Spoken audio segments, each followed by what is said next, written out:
Good afternoon, everyone.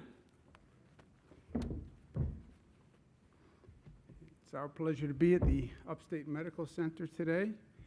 Let me thank all the nurses and doctors here for their extraordinary work and what they've done. Doctors and nurses from Upstate Medical Center made themselves available all across the state, and they were really fantastic. So we thank them all very much. It's a pleasure to be with Mayor Walsh and County Executive McMahon. I thank them for being here. I thank President Dewan for his hospitality. We have with us today from my far right, Dr. Howard Zucker, our State Health Commissioner, who's been doing outstanding work. To my right, Michaela Kennedy Cuomo, youngest of my three. I thank her very much for being here. She was going to come with us yesterday, but she had an appointment with her pillow that could not be broken, despite an executive order. To my left, Secretary Melissa DeRosa. To her left, Gareth Rhodes. First, again, I want to thank all the nurses and doctors here and all across the state and the country who've done just truly, truly extraordinary work.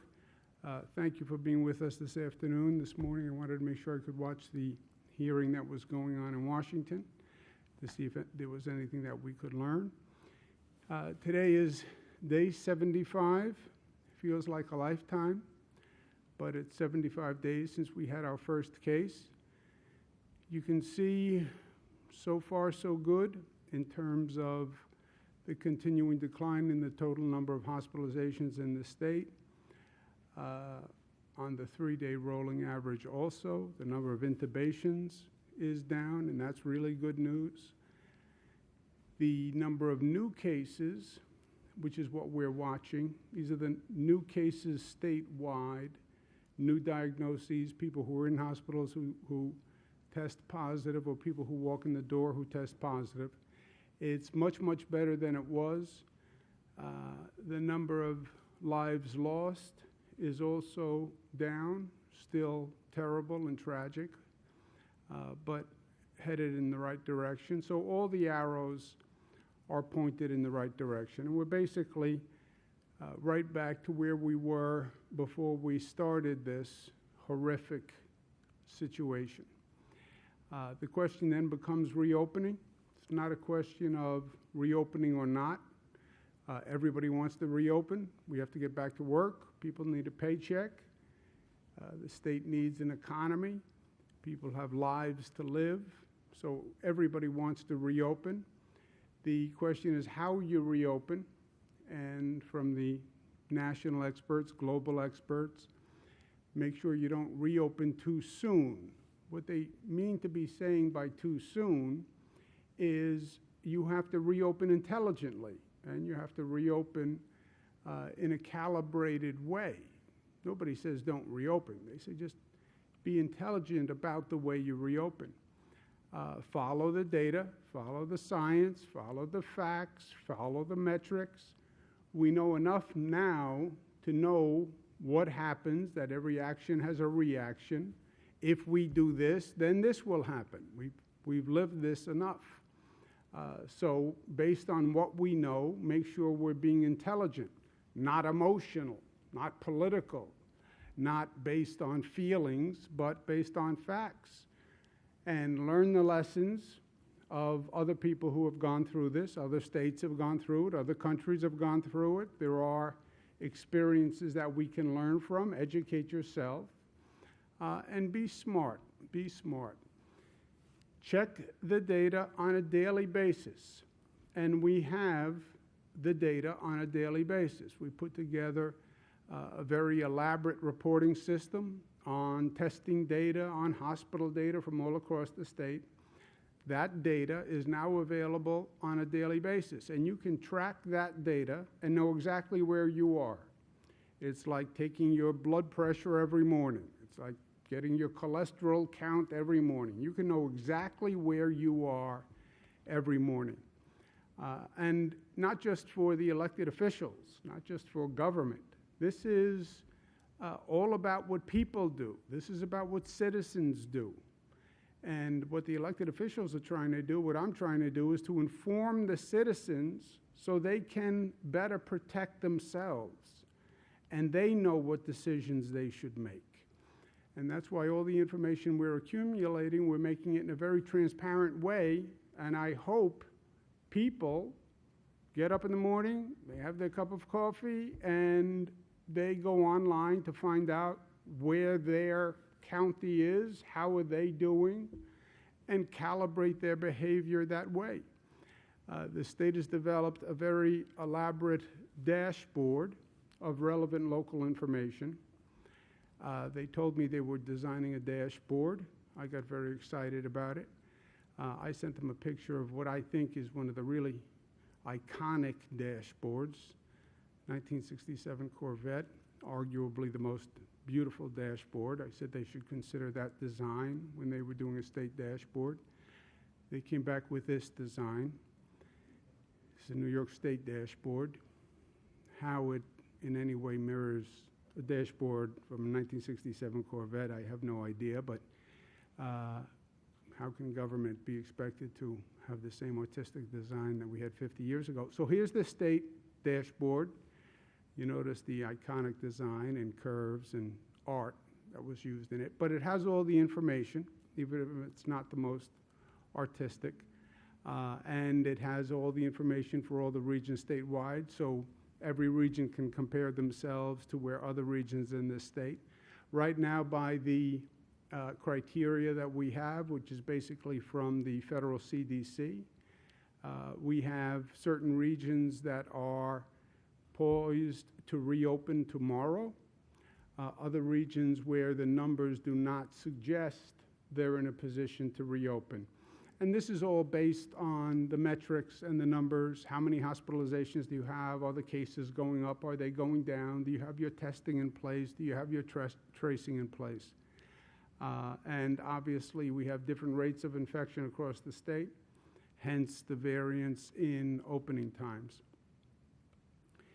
A big responsibility is now going to fall to local government to manage this situation. And my advice to local governments are, in terms of priority, daily monitoring of numbers. Daily monitoring of numbers and daily monitoring of numbers are the first three priorities, right? Know the facts, know what you're dealing with, you know what activities you engaged, you know how you increase the level of activity. We're measuring the effect of that activity. Make sure you monitor it every morning. Make sure the businesses that open are in compliance with the guidelines that are opening. Make sure individuals comply. You know, you're going to say it's a reopening. People are going to say, hallelujah, run out of their house. They're going to want to get out. They're going to want to do things. Reopening, phased reopening does not mean the problem has gone away. It means we have controlled the problem because of what we did and because of our individual responsibility and individual actions. And that has to be maintained. And I would urge local governments to be diligent about the business compliance and about individual compliance. And then if you see a change in those numbers, react immediately. React immediately. If you allow this virus to get ahead of us, we will have a problem. So we'll have the data, react immediately. At the same time, the states need help from the federal government, and that's a topic that's being discussed now. Washington must act. It must be smart. It must be fast. New York State is a $61 billion hole. When you shut down the economy, you obviously create an economic hole for the state. Well, what does the state fund? The state funds local governments, funds schools, funds healthcare. If the state has no budget, then schools get cut, hospitals get cut, local governments get cut. If local governments get cut, then you cut police and firefighters. Why would you ever want to cut essential frontline personnel at this time? Makes no sense. Washington has already acted. They've done a lot of business incentives. Great. But We need our healthcare institutions, we need our schools, we need our police and firefighters funded. I spoke with President Trump this morning. We spoke again about the state funding issues. He heard me out. I've also asked him to expedite certain payments, and he's expediting a $3.9 billion payment to the MTA, which is a very large transportation agency in the state, which desperately needs funding because the ridership is way down. And the president cut red tape and actually sent the first installment today. So I'm grateful for that, and I thank him. The House, meantime, has proposed a bill.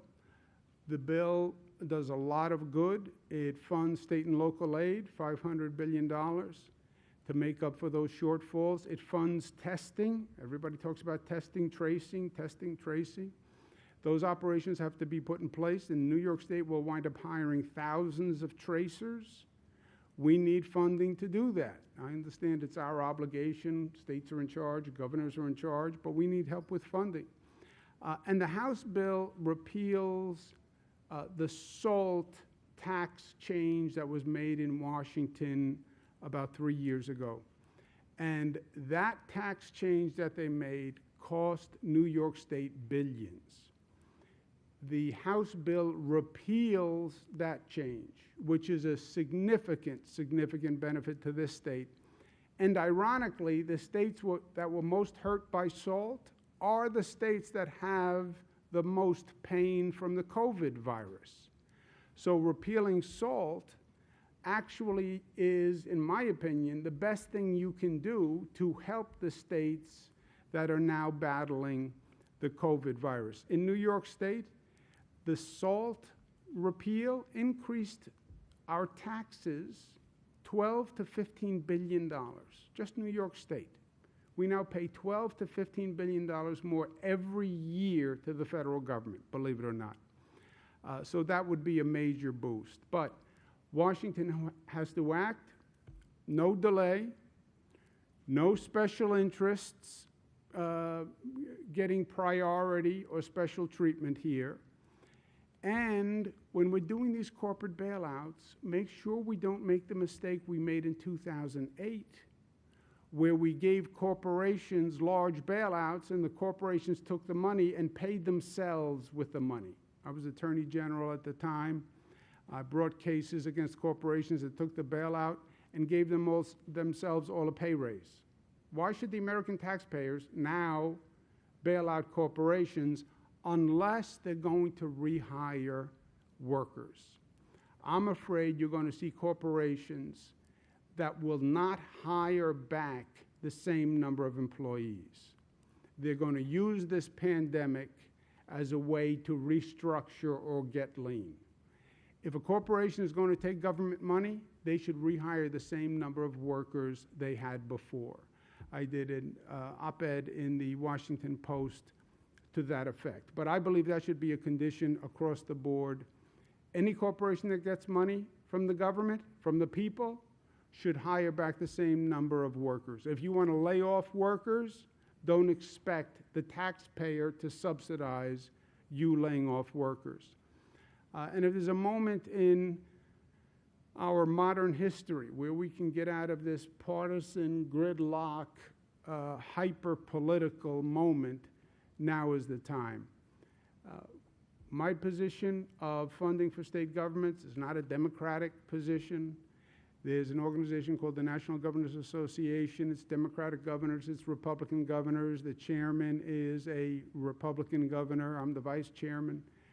And the NGA, National Governors Association, in a bipartisan way, is urging Washington to pass the relief for state and local government. So there's no red or blue here, right? It's red, white, and blue. Also, at the same time, we went through all this pain.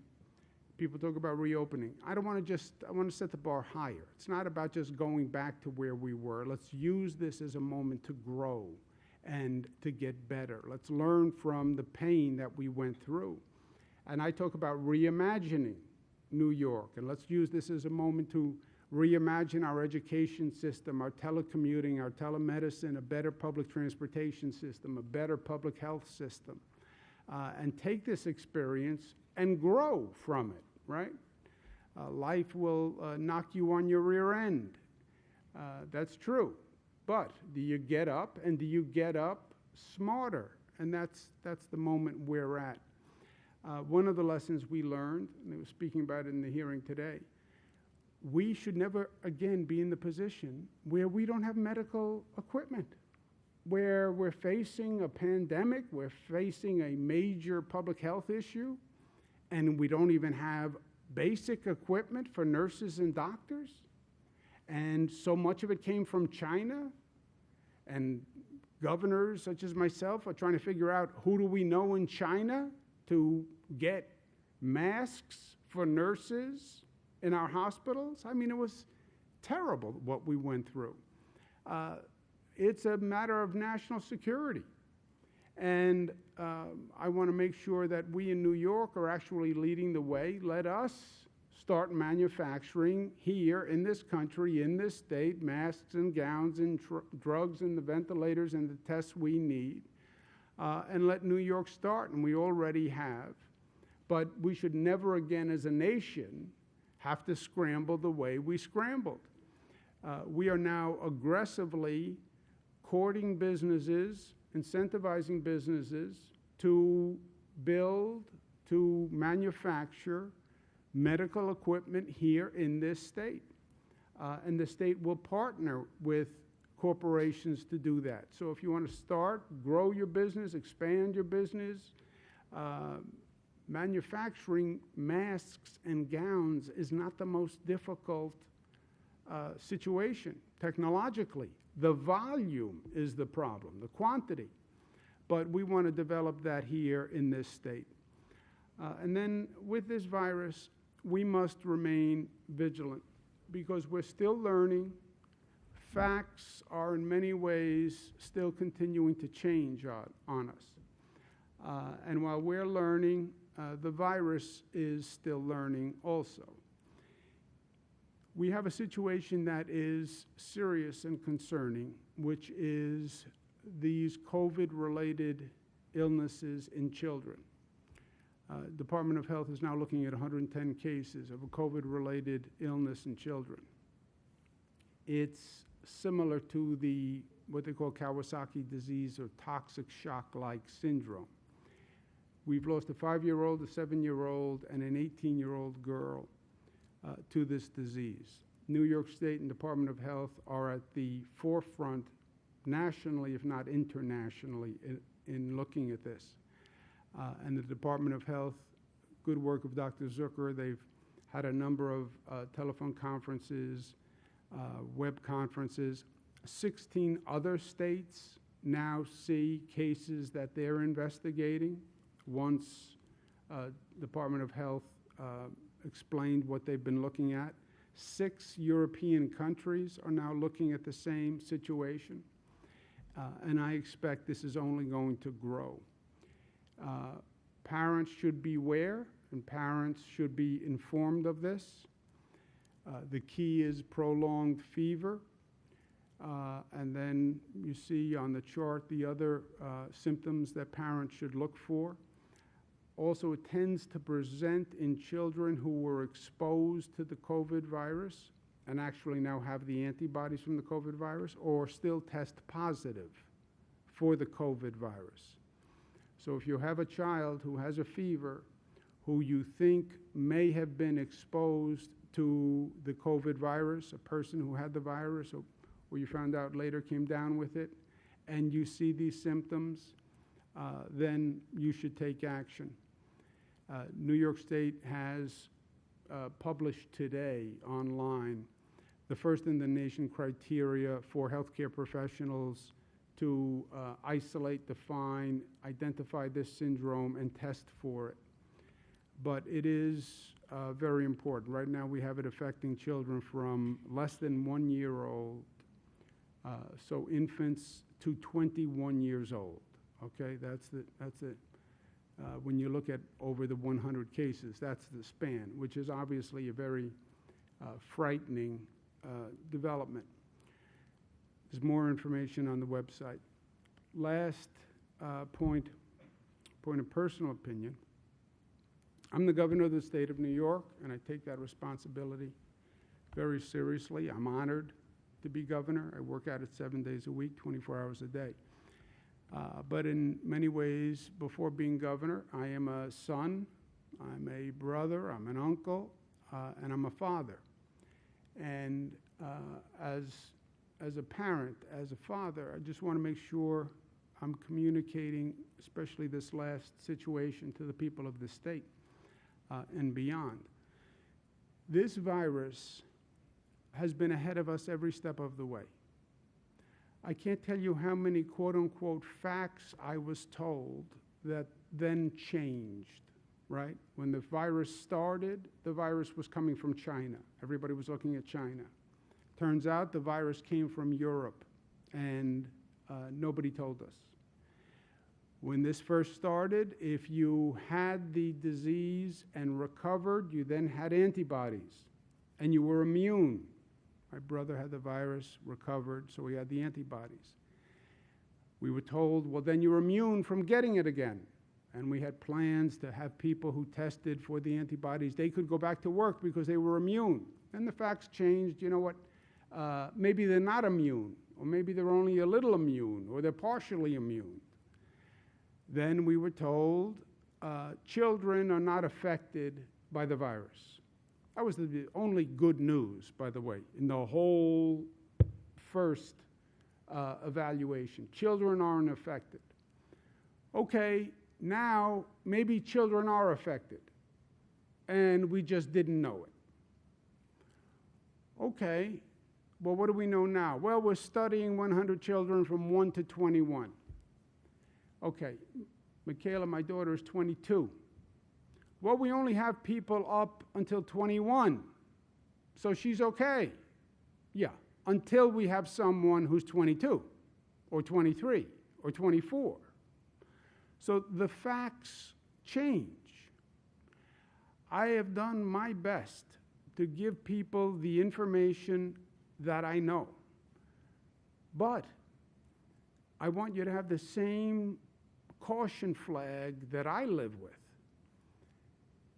The facts on this virus have changed, and I believe they will continue to change.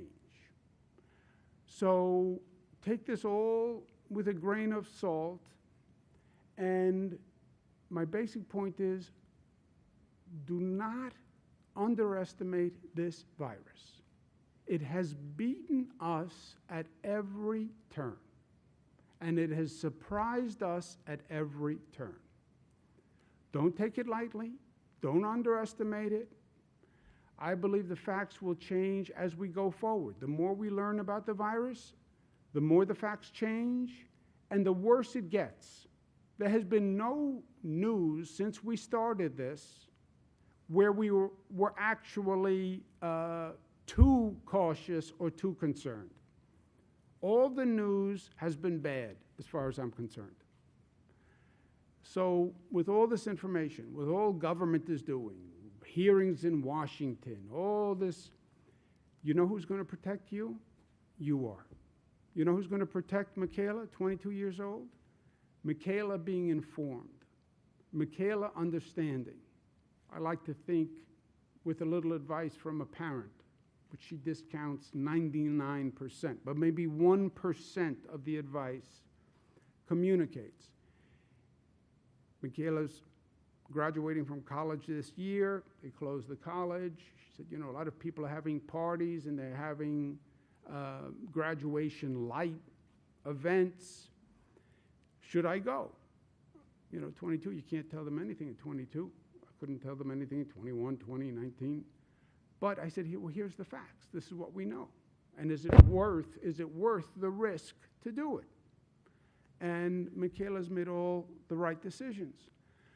But every parent, every child, it's your job to understand and protect yourself, and I just urge caution. Because everything I say, I tell you everything I know. But I'm also telling you, there are things we don't know yet. And how do you protect yourself from those things? Just be cautious, be diligent. wearing a mask, wearing gloves, staying away from gatherings. I know they're inconvenient. But God forbid, just God forbid. I've talked to too many families who have lost people. I've talked to too many families who lost people who were not supposed to be lost to this virus, right? This was just about vulnerable people, senior citizens, comorbidities. Yeah, but then how do you lose a 40-year-old who had no symptom of anything, right? Children were not affected. Yeah, until children are affected. So, caution to everyone. And whatever I know, I will communicate. But again, it's about you, protecting you, and I heartily recommend caution and diligence. Questions?